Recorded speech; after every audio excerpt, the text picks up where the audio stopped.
In a quiet corner of Vienna stood a small music conservatory that had seen hundreds of young talents come and go. Among them was a 19-year-old woman named Elena Markov. She was the kind of student who often went unnoticed. Polite, punctual, and always prepared, yet she never seemed eager to be in the spotlight. While other students talked excitedly about upcoming recitals or new pieces they wanted to master, Elena preferred to keep to herself. Every morning she arrived early, her footsteps soft against the marble floors of the old building. She would find an empty classroom and sit by the window, sketching small music notes on the corner of her notebook. When the lessons began, she listened closely, hardly speaking unless a teacher asked her something directly. Her classmates respected her quietness, though a few whispered that she lacked ambition. To them, her silence was a mystery they couldn't quite solve. Elena lived alone in a small rented apartment near the conservatory. The walls were thin, and the piano keys sometimes echoed late into the night from a neighbor's home. She didn't own a piano herself, though she had once spent years with her fingers on the keys. There was an old upright piano in the practice room at school, but she rarely touched it. Most days she simply sat in the back of the classroom, hands folded, watching others play. Her teachers liked her because she was disciplined. She always turned in her assignments on time and showed understanding of music theory that exceeded her age. But they were puzzled by one thing: she never volunteered to perform. Even during small class sessions when students were encouraged to demonstrate, Elena always passed. She would smile politely and say, "Maybe next time." And every next time it was the same. Professor Keller, one of the senior instructors, noticed this pattern. He was known for his strict methods and high expectations. To him, music was not a hobby but a way of life. He had guided many students to success and believed that performance was the true measure of talent. He couldn't understand why a bright student like Elena seemed afraid of the stage. One afternoon after class, Keller called her over. His deep voice echoed slightly in the empty room. "Elena," he said, "you understand theory very well, but I have never heard you play." "Why is that?" She hesitated, her eyes fixed on the wooden floor. "I just prefer listening, Professor," she replied softly. "That's not enough," Keller said firmly. "Music must be lived, not only studied. You cannot feel it if you don't express it." Elena nodded, but she said nothing more. Keller sighed. He wasn't angry, but he felt she was wasting her potential. He made a note in his book to assign her a performance piece for the next recital, hoping that would push her out of her shell. Days turned into weeks. The conservatory halls buzzed with the sounds of scales and melodies as students practiced for their midterm evaluations. Posters were hung on bulletin boards announcing an upcoming recital night. Each student would perform a piece chosen by the faculty. Elena's name was on the list too, though she hadn't chosen any piece herself. Her heart sank when she saw it. That evening, Keller met her in the hallway. "You will play Liszt's Transcendental Etude No. 5, he said. Her breath caught. That piece was one of the most difficult works in piano literature, fast, unpredictable, and emotionally demanding. Few students attempted it before their graduation year. "Professor, that's a very advanced piece," she said, her voice barely above a whisper. "Maybe something simpler would be better." Keller shook his head. "You have the discipline. I want to see how far it can take you." "Do not underestimate yourself." Elena wanted to protest, but she couldn't bring herself to argue. She only nodded again, clutching her notebook tightly as he walked away. The sound of his shoes on the floor faded, but his words stayed with her all night. That night she couldn't sleep. The thought of sitting on stage, all eyes on her, made her heart race. She had avoided that feeling for years. She stared at the ceiling, thinking of the old piano she had left behind in her childhood home, the one she hadn't touched since the day everything changed. But those were memories she didn't want to revisit. The next morning she arrived at the conservatory early as usual. The practice rooms were empty, and sunlight streamed through tall windows. She stood before the old upright piano and stared at it for a long time. Her hands trembled slightly as she lifted the cover. The ivory keys were worn, a few yellowed with age. Slowly she pressed one note, soft, hesitant. The sound filled the room like a whisper from the past. She played another note, then another. The melody came back to her like an old friend she had once known well. Her fingers began to move without thought, tracing the familiar lines of music that lived deep in her memory. For a few minutes she forgot about Keller, the recital and the fear that held her back. She simply played. When another student entered the room, Elena stopped instantly. She stood up quickly, embarrassed, pretending to look for her notebook. The other student smiled.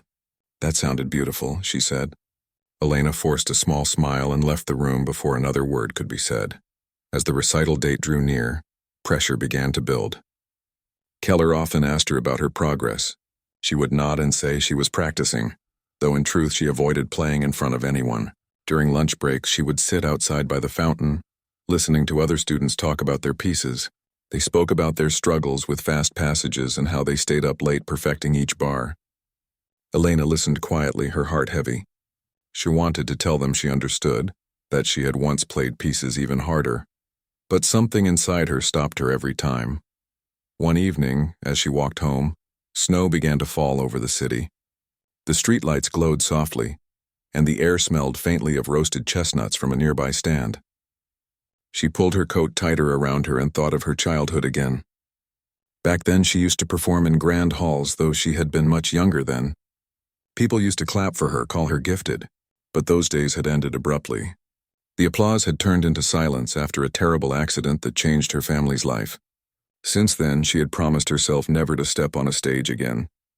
Now fate seemed to be pushing her back toward that world. She didn't know whether to be afraid or grateful. Each day that passed brought her closer to the recital, and she still hadn't practiced seriously. One part of her wanted to run away, to drop out and disappear. Another part, a small but growing voice, whispered that maybe this was her chance to face what she had run from for so long. One afternoon, she stayed behind after class. The hallways were quiet and most students had gone home. She walked to the piano room again, her heart beating fast. This time she sat down and began playing the Liszt etude from memory. Her fingers stumbled at first, unsure of themselves. But as the minutes passed, she found her rhythm. The melody swirled around her, demanding precision and emotion. Her mind went blank except for the music. When she finished, her eyes were wet. It wasn't perfect, but it was hers. Behind her, the door creaked open slightly. Keller stood there silently, unseen by her. He listened for a moment, his expression unreadable. Then he quietly closed the door and walked away without a word. For the first time, he realized there might be more to Elena than her quiet presence suggested. That night, as she walked home again, she felt something she hadn't felt in years. A spark of confidence. Maybe this was what she needed all along. She didn't know if she was ready to face the world again, but she knew she was ready to face herself, and that was the first step toward everything that was about to change. The next week came faster than Elena expected. The recital date was now written in bold letters on the bulletin board. Each time she passed by, her eyes caught the words, "Performance night. All students must participate." It felt like those words were following her everywhere. She could hardly focus in class. Even when her friends talked about their excitement, Elena stayed quiet, lost in thought. Professor Keller kept reminding everyone about the importance of confidence. He told them that playing an instrument was not only about skill, but about courage. "When you walk on stage," he said, "you are not just playing notes. You are telling the world who you are." Elena listened from the back row, her hands resting in her lap. She wanted to believe those words, but they only made her stomach tighten. Every evening she went to the small practice room after the other students had left. The room smelled of old wood and chalk dust. A single dim light hung from the ceiling. The piano stood in the corner, slightly out of tune, but familiar. She would sit there for hours, practicing quietly, making sure no one heard her. Sometimes her hands shook so much that she had to stop and breathe. Other times she played until her fingers hurt. Still, she told herself she wasn't ready. One night as she practiced, she heard footsteps in the hallway. The door opened slowly and her classmate Lena peeked inside. "You're still here?" she asked softly. Elena turned around, a little startled. She smiled faintly. "I was just finishing." Lena stepped closer. "I've heard you playing lately. You're really good. Why don't you ever play in front of us?" Elena looked down at the keys. "I just don't like attention," she said. "It makes me nervous." "I get that," Lena replied. "But you should know. When you play, it doesn't sound nervous. It sounds like someone telling a story." That small comment stayed with Elena long after Lena left. Maybe she thought music really was about telling a story. And maybe she had one worth telling. But even then, fear kept her from believing it fully. The next morning, Keller called her into his office. The room was lined with books and old framed posters of famous pianists. He was sitting behind his desk looking over a stack of papers. "Sit down, Elena," he said. She obeyed, feeling uneasy. He adjusted his glasses and looked at her directly. "You've been avoiding performing for too long. The recital is next week and I need to know you're prepared." "I've been practicing," she said quietly. "Good. Then you will play at the rehearsal tomorrow. The faculty will be there." Her heart skipped. "Tomorrow?" she repeated. I don't think I'm ready for that yet." Keller leaned back. "Elena, talent means nothing without courage. You cannot hide behind fear forever. You have to let people hear what you can do." There was no anger in his tone, only firmness. She wanted to explain why the idea of performing scared her so much, but she couldn't bring herself to. How could she explain the memories that haunted her every time she sat at a piano in front of others? The bright lights, the faces watching, the moment her hands once froze on stage as a child. It was all still there, hidden deep inside. That evening she walked home slowly through the cold streets. Snow had melted into puddles that reflected the yellow lights of the shops. Her breath came out in soft clouds as she whispered to herself, "Just one song. You can do one song." She kept repeating those words, trying to convince herself. When she reached her apartment, she sat by the window, looking at the city below. Somewhere a violin played from a nearby building. She closed her eyes and tried to imagine herself playing freely again. Not for grades, not for anyone's approval, just for the sound itself. Slowly, that image gave her courage. The next day arrived too quickly. The rehearsal hall was filled with students waiting their turn. The teachers sat in the front row, notebooks in hand. When her name was called, Elena's heart started to race. She stood up, walked to the piano, and sat down. Her fingers hovered over the keys. For a moment, everything went silent. She began to play. At first, her hands felt heavy, almost clumsy. The fast passages seemed impossible. Her heartbeat echoed louder than the music. A few wrong notes slipped out and she winced. But then something shifted. Her body relaxed and her hands started to move naturally. The room faded away. She forgot the people, the judgment, the pressure. All that remained was the sound, bright, fierce, alive. When she finished, there was silence. Keller nodded slightly, and one of the teachers whispered something to another. Elena stood unsure if she had done well or failed completely. She looked down, waiting for criticism. Instead, Keller said calmly, "Better than I expected, but you can go further. Don't play with fear. Play with truth." She didn't fully understand what he meant, but something inside her shifted again. As she walked back to her seat, a few students gave her encouraging smiles. For the first time, she felt a small spark of pride. Over the next few days, Elena practiced differently. She wasn't just chasing perfection now, she was searching for feeling. She realized that her mistakes mattered less than her emotions. When she played with honesty, the music seemed to come alive. Even Keller noticed. One evening, he passed by her practice room and paused to listen. He didn't interrupt. He just stood there for a while, hearing how the hesitant girl from the back of his class had started to find her voice. Still, not everyone was kind. Some students whispered that Keller was giving her special treatment. Others said she was only pretending to be shy to get attention. Elena tried to ignore them, but their words hurt. She had never wanted special attention, she only wanted peace. But peace seemed hard to find in a place built on competition. On the night before the recital, Elena could hardly sleep. She sat up in bed, staring at the piano score spread across her desk. Her fingers traced the notes on the page, remembering how each one sounded. Her heart was full of doubt and hope mixed together. "Maybe I can do this," she whispered to herself. "Maybe this time will be different." The next morning, the city woke under a clear sky. The conservatory buzzed with nervous energy.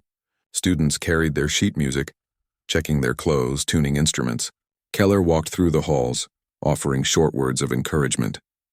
When he reached Elena, he stopped and looked at her for a moment. "Are you ready?" he asked. "I think so," she said softly. "You don't need to think," he replied. "You need to believe." His words stayed with her as the hours passed. She sat backstage listening as other students performed. Each piece was followed by applause and soft murmurs. Her turn was getting closer. Her palms were sweaty, and her heartbeat felt louder than the piano itself. When the announcer finally said her name, time seemed to slow down. She walked onto the stage. The lights felt bright, almost too bright. She bowed slightly, then sat at the piano. The first note was all she could focus on. Her hands trembled, but she pressed the key anyway. The sound rang out clear and pure. She took a deep breath and began to play. The piece was long and demanding, but her hands knew what to do. Each note told part of her story. The pain, the silence, the rediscovered courage. As she reached the middle section, she felt tears in her eyes, but she didn't stop. The music carried her forward. For those few minutes, she wasn't the quiet girl from the back of the class. She was something else entirely. Free. When the final note faded, there was stillness in the hall. For a moment, no one moved. Then the applause began, soft at first, then stronger. Elena bowed again, her face flushed, her hands shaking slightly. She didn't know whether she had played perfectly, but it didn't matter anymore. She had done it. Backstage, Keller met her with a rare smile. "Now," he said quietly. That was music. Elena didn't know what to say. She just smiled back, tears still in her eyes. For the first time in years, she felt something she thought she had lost, and peace. But deep down, she also felt a strange pull, as if this was only the beginning of something much bigger. She didn't know it yet, but the recital would change everything that came next. After the recital, Elena became the quiet talk of the conservatory. People whispered her name in the hallways, sometimes with admiration, sometimes with surprise. Some students said they had no idea she could play like that. Others called it luck, claiming maybe she had practiced secretly for months. But no matter what anyone said, Elena knew something inside her had changed that night. For the first time, she felt free from the fear that had followed her for years. The morning after the recital, she walked through the conservatory halls with a calm confidence she hadn't known before. When Keller passed her, he gave her a short nod, a rare gesture that meant more than words. She smiled slightly in return. It felt like a quiet understanding between them, a teacher's respect earned through effort, not words. Her classmates, however, had mixed reactions. Some congratulated her sincerely, saying her performance was moving. Others looked at her differently, as if she had suddenly become competition.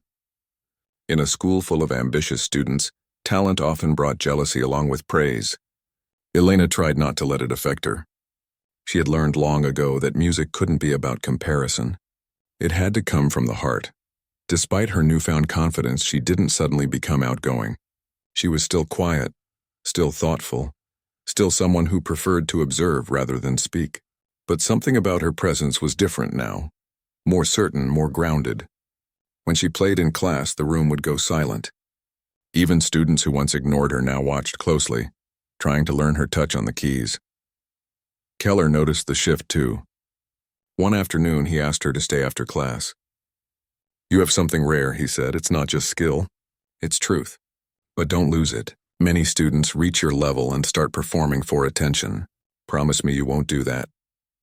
"I promise," Elena said softly. He nodded. "Good, because the world has enough performers. What it needs are musicians who play with soul." Those words stayed with her. She began to spend more time in the practice rooms, not because she was forced to, but because she wanted to. The piano had become her companion again. She experimented with new pieces, sometimes writing small melodies of her own. They were simple, gentle tunes that reflected her thoughts, quiet but full of feeling. One day she left a page of her handwritten notes on the piano bench by accident. When she returned the next morning, she found that someone had added a few bars to her melody. At first she was confused, then curious. She realized another student must have continued her work. The small collaboration became a silent game. Each day she would write a few lines and someone else would answer. It was their wordless conversation in music. Over time, this secret exchange gave her joy. She didn't know who the other person was, and that made it even more beautiful. It reminded her of how music could connect people without ever needing words. But not everything was easy. As weeks passed, new pressures began to form. The head of the conservatory had noticed her talent and wanted to include her in an upcoming regional competition.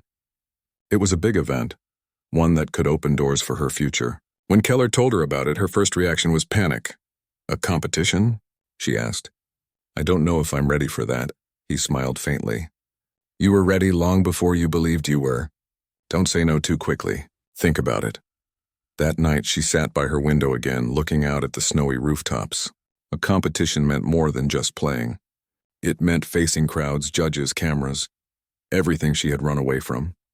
She wasn't sure if she could handle it again.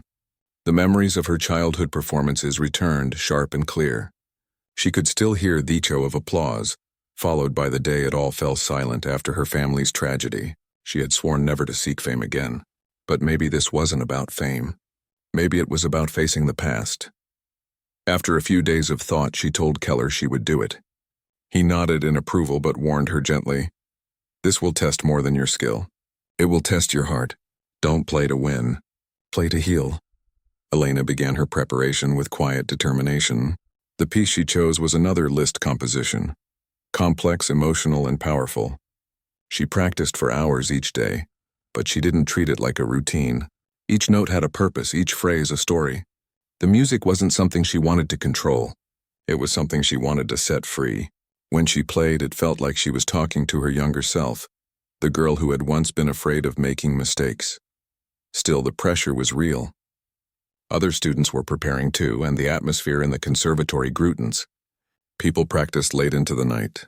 The sound of pianos echoed through the hallways even after midnight.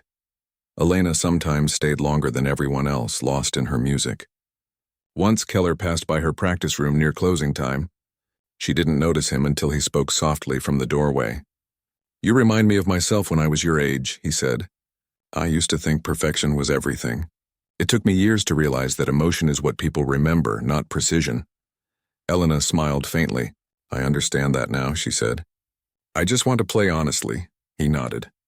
"Then you're already ahead of most." As the competition approached, her nerves began to creep back. She tried to ignore them, but they were always there, whispering doubts. One afternoon, as she sat outside on a bench, Lena joined her. "You've been quiet lately," Lena said gently. "Are you nervous about the competition?" Elena nodded. "A little. Maybe more than a little," Lena smiled. "You'll be fine. I've never seen anyone play like you. You make people feel something." "That's rare." Those words warmed her heart. Maybe she really could do this. The day of the competition arrived. The hall was larger than anything she had seen before, rows of seats stretching far back, the lights blindingly bright. The sound of tuning instruments filled the air. She sat backstage, hands folded tightly in her lap. Keller came to check on her one last time. "Remember," he said quietly, "don't fight the music. Let it carry you." When her name was called, she walked out slowly. The audience was silent. She sat down at the grand piano and took a deep breath. Her hands hovered over the keys. The first note was soft, gentle, almost like a sigh. Then came another and another. The music began to flow, weaving through the hall like a story told without words. She played with all the emotion she had kept inside for years. The grief, the hope, the quiet strength she had found again. Each note felt alive. When she reached the end, the room was silent for a long moment before the applause came. She bowed, her heart racing, her eyes wet with tears she hadn't realized were there. Backstage, Keller met her again. "You didn't just play well," he said softly. "You played honestly. That's what makes people remember you." Later that night, when she returned home, she didn't care about winning or losing. She sat at her small desk looking out at the moonlit street. She realized that for the first time in years, she wasn't afraid anymore. She was finally free from the shadow of her past. The next morning, she received a message from the competition committee. She had placed first, but instead of shouting or crying, she simply smiled. The victory wasn't about the award. It was about the journey that had led her there. And deep down, she knew this was just the beginning of something even greater. The weeks after the competition were filled with unexpected changes for Elena. Her victory had brought her sudden attention. Students who barely spoke to her before now greeted her with admiration. Teachers mentioned her name in their lectures as an example of dedication. Even the head of the conservatory called her into his office to congratulate her personally. For the first time, Elena found herself in the spotlight she had spent years avoiding. At first, it felt strange. She had never cared about fame or praise, and now she didn't know how to handle it. When people asked how she had learned to play with such emotion, she simply said she practiced a lot. She didn't talk about the years she had spent away from the piano or the pain that had shaped her music. Those were parts of her story she preferred to keep hidden. Keller watched her carefully. He was proud, of course, but he also saw something in her eyes, a quiet fear that the attention might become too heavy. One afternoon, he called her into his classroom after the others had left. He poured himself a cup of coffee and said, "You played beautifully, Elena, but I need to remind you of something. Success is not the end of the journey. It's the beginning of a harder one." She nodded. "I know, I don't want people to think I'm doing this for attention." Keller smiled. "The ones who matter will never think that. Let the music speak for you. It always tells the truth." Those words stayed with her. She continued practicing daily, not for competition, but because the piano had once again become part of her life. But as her reputation grew, so did the pressure. The conservatory began receiving requests for her to perform at events, charity concerts, and student showcases. Each time she hesitated before saying yes. It wasn't that she didn't want to perform.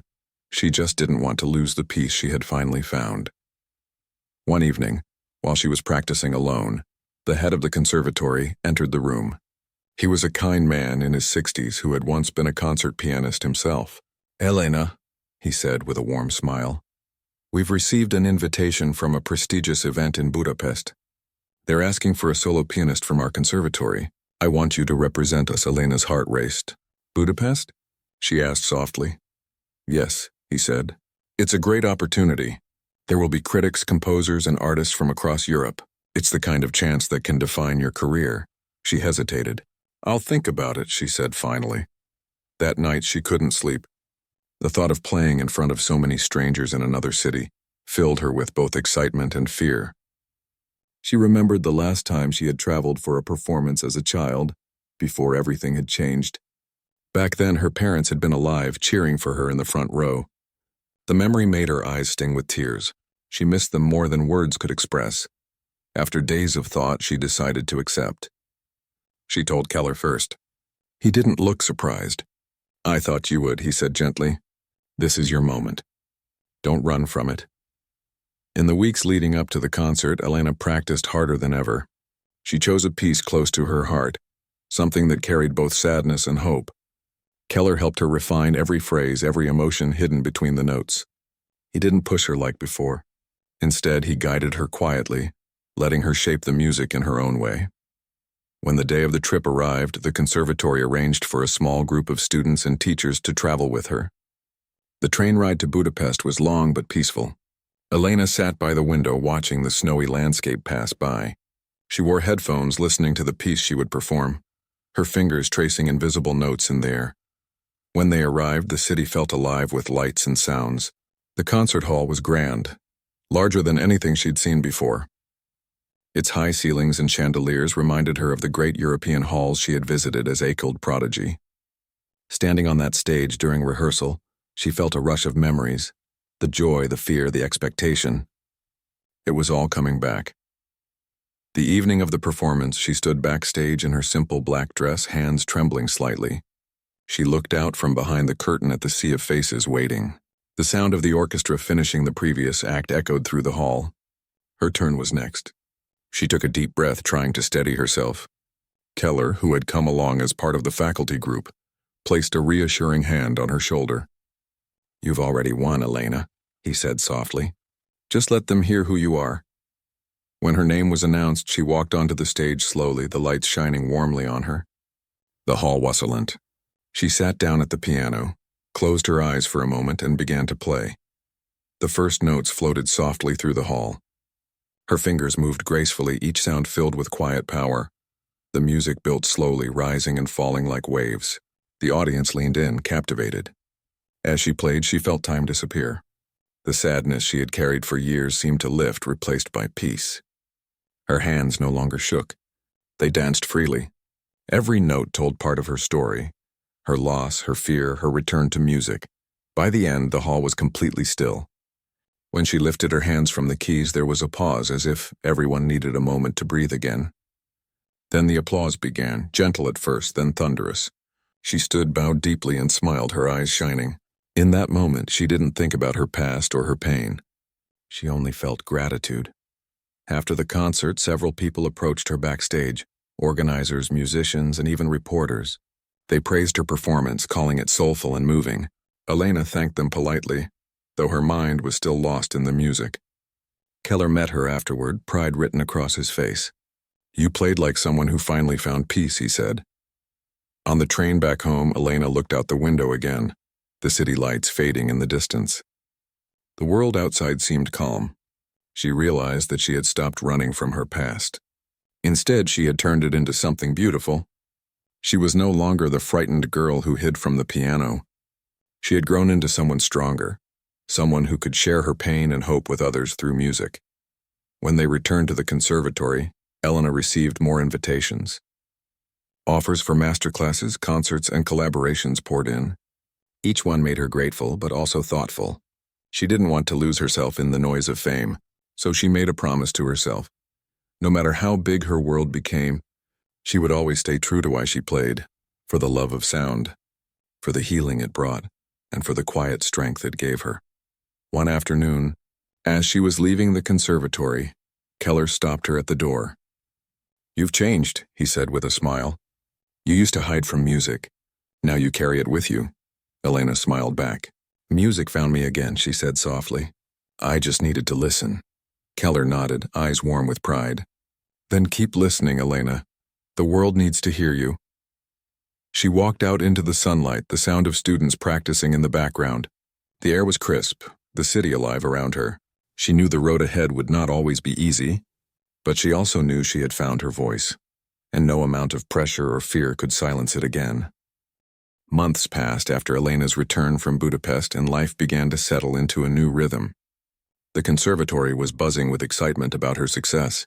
Her name often appeared on posters, and her performances were shared on social media. Some of her classmates looked at her differently now, not with envy but with awe. Yet Elena herself remained humble. She still arrived early to practice in the same quiet room, still carried her worn music notebook, and still greeted everyone with a shy smile. But inside, something had begun to shift. The music that once came so easily now felt heavier, deeper. The more people praised her, the more she feared losing the purity of why she played. One evening, Keller found her sitting by the piano long after everyone had gone.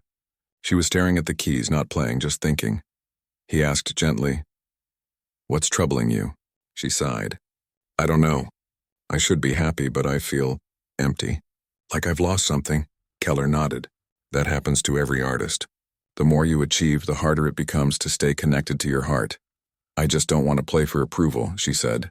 "I want to play because I love it." "Then don't forget that," he replied softly. "Every time you sit at the piano, remember the girl who played because it helped her breathe." Those words stayed with her. That night she went home and played softly in the dark, not practicing for anyone, not thinking of perfection, just letting her fingers wander. The music was raw and imperfect, but it was real, and for the first time in months she felt peace again. The next morning she woke up to an email from a famous composer. He had attended her Budapest performance and wanted to meet her to discuss a collaboration. It was a chance to record an original composition together, something that could open doors worldwide. Her heart skipped a beat as she read his message. Keller encouraged her to accept. "It's a rare opportunity," he said, "but make sure it's the kind of music that represents you." A week later, she met the composer at a studio in the city. He was friendly but confident, the kind of man who commanded attention with every word. As they sat at the piano together, he played a few notes from his new piece. It was grand and technical, full of power, but something about it didn't feel right to Elena. "It's impressive," she said carefully, "but I don't feel connected to it." He looked at her curiously. "You don't feel connected?" She shook her head. "It's beautiful, but it doesn't say anything real to me." He paused, studying her. Then he smiled. "Then let's find something that does." For the next few weeks, they worked together almost every day. He began to see what made Elena different. She didn't just play notes, she told stories through sound. Slowly, the new piece evolved into something deeply emotional, blending his technical mastery with her heart. The final result was a piece called Whispers of Dawn. When they recorded it, the studio was silent except for her piano. Each note seemed to rise like morning light. When she finished, everyone in the room was still. The composer turned to her with quiet respect. "You've changed my understanding of what music can be," he said. The recording spread quickly online, drawing millions of views. People wrote messages saying the music had brought them to tears. Elena read some of them with disbelief. She had always thought her gift was small, something personal. Now she saw that her feelings, her story, could reach people she'd never met. Despite the growing fame, Elena stayed grounded.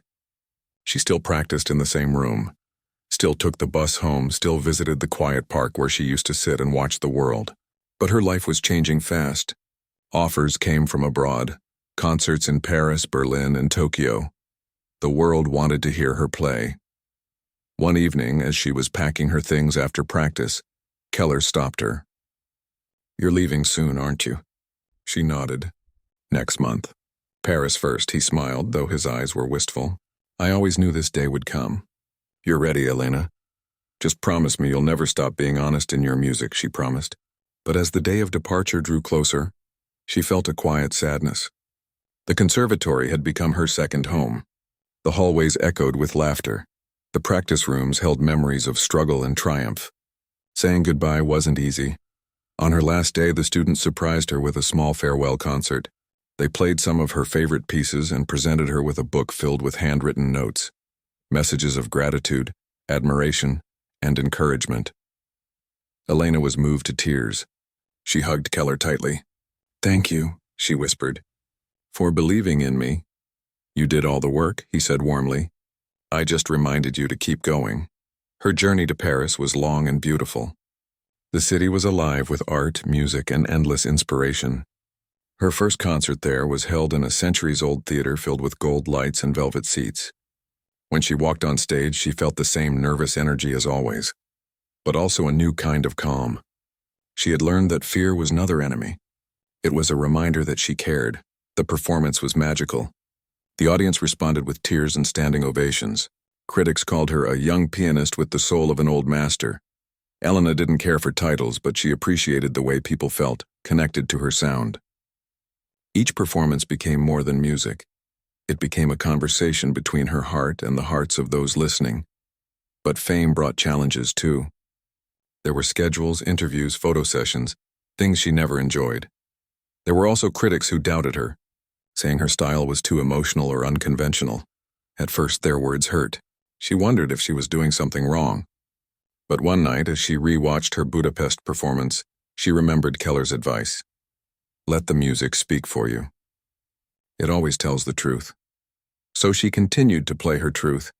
No matter where she was, Paris, Vienna, or Tokyo, she kept her performances intimate, honest, and full of feeling. And slowly, people began to see that what made her special was not technique, but sincerity. Months later, she returned home for a short break. The conservatory greeted her like a hero. Keller was there, waiting with a proud smile. "So," he said, "how does the world sound?" She laughed softly. "Loud," she said. "But beautiful," he chuckled. "And what have you learned?" "That music isn't about being perfect," she said thoughtfully. "It's about being real," he nodded. "That's the lesson most never learn." "You did." They sat in her old practice room for a while, saying little. The sunlight streamed through the window, casting golden patterns across the floor. Elena touched the keys gently, playing a few soft notes. The sound was simple, honest, and filled with peace. Before leaving, she turned to Keller. "I'm going to keep traveling," she said, "but I'll always come back. This place, it's where I found myself." Keller smiled. "And we'll always be here, waiting to hear what you play next." As she walked out into the afternoon light, Elena felt a deep sense of gratitude. Life had taken her through loss, doubt, pressure, and triumph. But through it all, the piano had been her voice, her comfort, and her truth. She knew her journey was far from over. There would be more challenges, more music, more chances to grow. But she was no longer afraid. The world could change, people could come and go, but as long as she had her music, she would never be lost again. Years passed, and Elena's name became known far beyond her small conservatory. She performed in grand halls, collaborated with world-class orchestras, and her music reached millions online. Yet despite all the fame and recognition, she stayed the same gentle, quiet woman who once sat in a dusty room. Afraid to touch the piano, her journey had changed her, but it had also reminded her what truly mattered. Honesty, simplicity, and heart. She still remembered her first teacher, Keller, who had seen something in her when she couldn't see it herself. They stayed in touch through letters and occasional visits. Each time she returned home, She made sure to stop by the conservatory no matter how busy her schedule was. She never forgot where it all began. One crisp autumn morning, Elena arrived at the conservatory unannounced. The halls were filled with the familiar sounds of students practicing. It felt comforting. She found Keller in his usual classroom, surrounded by sheet music and the faint smell of coffee. He looked older now, his hair grayer, but his eyes still had that same warmth. When he saw her standing by the door, his face lit up. "Elena," he said with a smile, "I should have known you'd come without warning." She laughed softly. "I wanted to surprise you." "You did," he replied, standing to greet her. "How does it feel to be the most talked about pianist in Europe?" She blushed a little. "Overwhelming sometimes," she admitted. "But I'm grateful." They sat down together talking about music, travel, and life. Keller listened with quiet pride, nodding every now and then. When she finished telling him about her latest tour, he looked at her thoughtfully and said, "You've achieved everything I hoped you would. But what do you want now, Elena?" The question caught her off guard. She looked down at her hands resting on the piano keys. "I think I want to teach," she said after a pause. "To help others the way you helped me," Keller smiled. "Then it sounds like you've come full circle." That evening, Elena gave a small impromptu performance for the students. She played not to impress, but to inspire. The room was silent as her music filled the air, soft and tender, each note telling the story of her journey, the pain, the growth, and the peace she had found. When she finished, the students erupted in applause. Some even had tears in their eyes. Elena smiled and told them, "Music isn't about being perfect. It's about being real. Don't play to be the best. Play because it makes you feel alive." Her words stayed with them. Many of those young musicians would later say that hearing her speak that night changed the way they saw their own art. Over the next few months, Elena began teaching part-time at the conservatory. She balanced it with her concerts around the world, but she always made time for her students. She was patient, kind, and deeply understanding. She never scolded or compared them to others. Instead, she encouraged them to find their own voice, just as Keller had done for her. One afternoon, a young girl came to her class. She was shy, quiet, and hesitant, much like Elena had once been. The girl's parents had pushed her into piano lessons, hoping she would win competitions. But Elena noticed something different. When the girl played, her fingers trembled. Yet the sound had emotion. The same fragile honesty Elena recognized in herself years ago. After class, Elena sat beside her and said gently, "You don't have to be perfect. Just play what you feel." The girl looked surprised. "But my parents want me to play difficult pieces." Elena smiled softly. "Then play them in your own way. Don't let anyone take away your love for the piano." The girl nodded, and from that day on, her playing began to change. Slowly, she grew more confident, more connected to her sound. Watching her reminded Elena of her younger self, the one who had been pressured, doubted, and lost, yet had found her way back through music. It filled her with quiet pride. Time moved forward gently. Elena continued to perform, teach, and travel. Her music matured with her, richer, softer, deeper. She no longer played to prove anything. Each concert was a conversation with her listeners, a moment of shared emotion. Wherever she went, people spoke of how her music made them feel understood, comforted, and inspired. One day, she received a letter from a concert organizer inviting her to play in a special event, a celebration honoring her contributions to music and education. It would take place in the same city where she had first performed as a student years ago. The idea of returning there made her heart swell with emotion. When the day arrived, the hall was filled with faces from every stage of her life, fellow musicians, former students, old friends, and even Keller, sitting proudly in the front row. As she walked onto the stage, she felt a rush of memories. Every struggle, every lesson, every note she had ever played seemed to lead to this moment. She sat at the piano, took a deep breath, and began to play. The piece she chose was her own composition, something she had written over the years, inspired by her journey. The music was tender, full of longing and hope.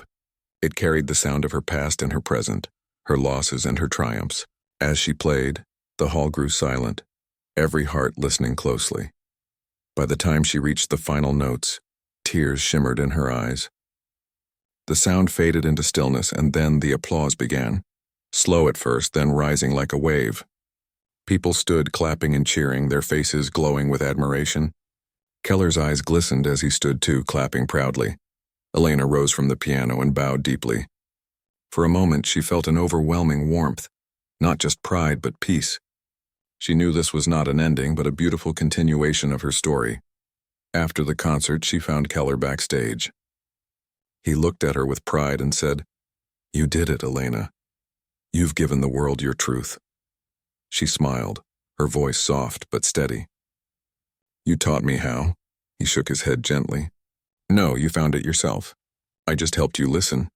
They stood there for a while in quiet understanding. Around them, the world buzzed with excitement, but for Elena, time had slowed.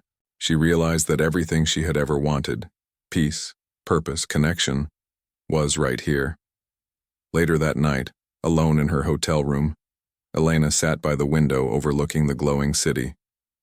She thought about her journey, the girl who once hid from the piano, the young woman who fought her fears, the artist who learned to share her soul through sound. Every step had led her here. She opened her small notebook, and the same one she had carried for years, and wrote a few words. "Music is not something I do. It's who I am." She closed the notebook and smiled. Outside, the city lights shimmered like stars, and in that quiet moment, Elena felt an unshakable calm. Her story had come full circle. She was no longer running, no longer searching. She had found herself in every note, every silence, and every heart her music had touched. And as she drifted to sleep that night, she knew the journey of sound, love, and truth would never truly end, because music, like the soul, is endless.